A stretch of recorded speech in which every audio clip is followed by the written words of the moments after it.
To see like a rock. Okay, Randy, are you there? Yes, I am. Sorry for that interruption. We lost you, but let's pick up where we left off.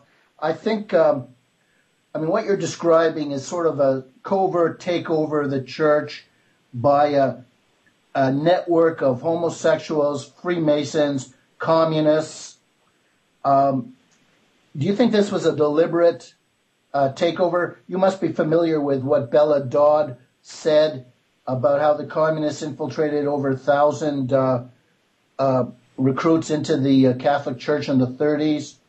Yes, in fact, the book has a very detailed footnote on Bella Dodd's statement, and there's other evidence which supports her theory, including the additional testimony of ex-communist.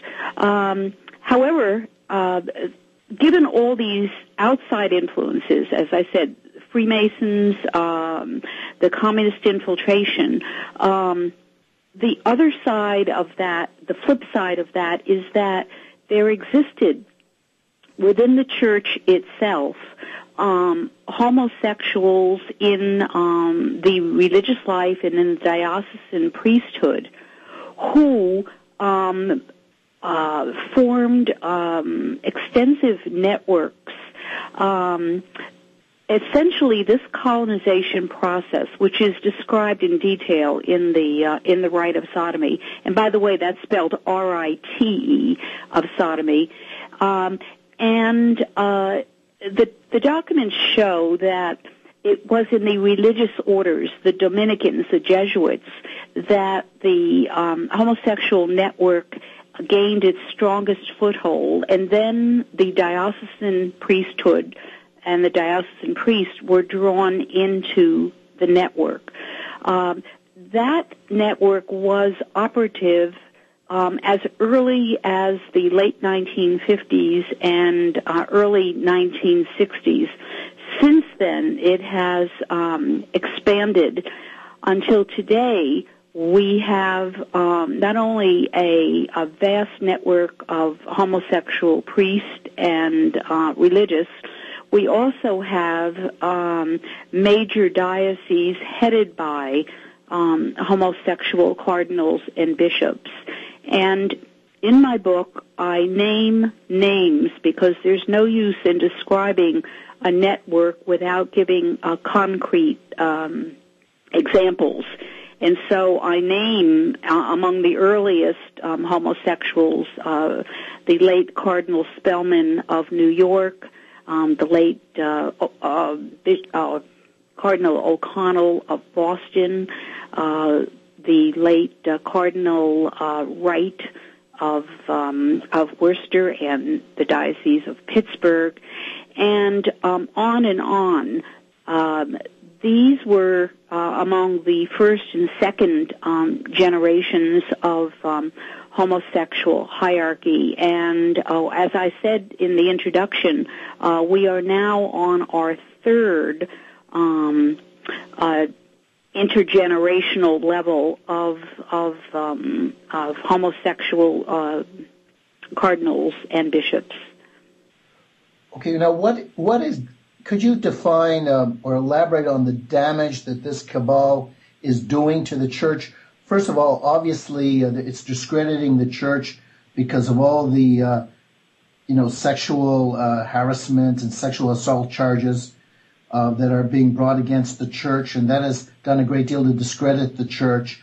But I'm sure the damage has been far deeper, has it not? Yes, the Catholic Church, with its all-male hierarchy, is dependent on chaste, holy, grace-filled, faithful priests who will offer the holy sacrifice of the Mass. Now, a clergy that's dominated by sexual perverts cannot fill this need. In fact, they are the antithesis of what the Church requires and has traditionally been favored with. We also have a situation in which there is sufficient evidence that shows that part of this success of the colonization of the Catholic Church was due to the fact that Pope Paul VI, was himself infected with the vice of homosexuality, and this had a tremendous impact on the network, and it probably was one of the major factors in strengthening the position of the homosexual hierarchy, not only here in the United States but abroad in other Western nations, as well as in other countries such as South Africa and in Latin America.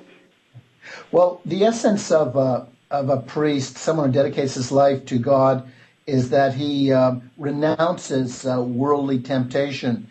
And of course, a homosexual by definition is quite the opposite. He's someone who actually devotes his life to sex. So I can see how these people are not fit to carry forward the word of God. What has the reception to your book been, Randy? Well, before I mention that, just let me include this comment, and that is, I think the general public is aware that the homosexual death style is connected not only to perverted sex, but also to drugs, to violence, to pornography. But in the minds of most Catholics, for some reason, they think that the homosexual priest or bishop or cardinal has somehow avoided these traps of the homosexual life. They should understand that this is not true. The actions of the homosexual priest, cardinal, or bishop, in terms of their sexual activities, is very similar, and in fact almost identical to their secular counterparts. This is fascinating, Randy. More about this product.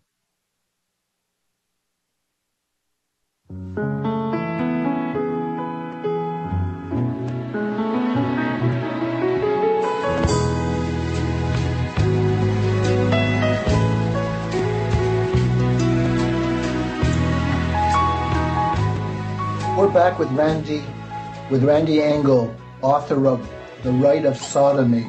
That's R-I-T-E, homosexuality in the Roman Catholic Church. Randy, there's periods when this is in the news and then it's not in the news. I assume this is an ongoing problem today. Is that right? Well, when we left off, I think you had asked the question about media coverage of the Rite of Sodomy. Now, the Rite of Sodomy came out in the summer of 2006. To date, it has been blacked out, blacklisted, whatever you want to call it. There has been no mention of the book in the secular press. The homosexual collective has made sure that it stays silent on the book, and the various media outlets for the American Catholic Church have not mentioned the book. The book has been selling actually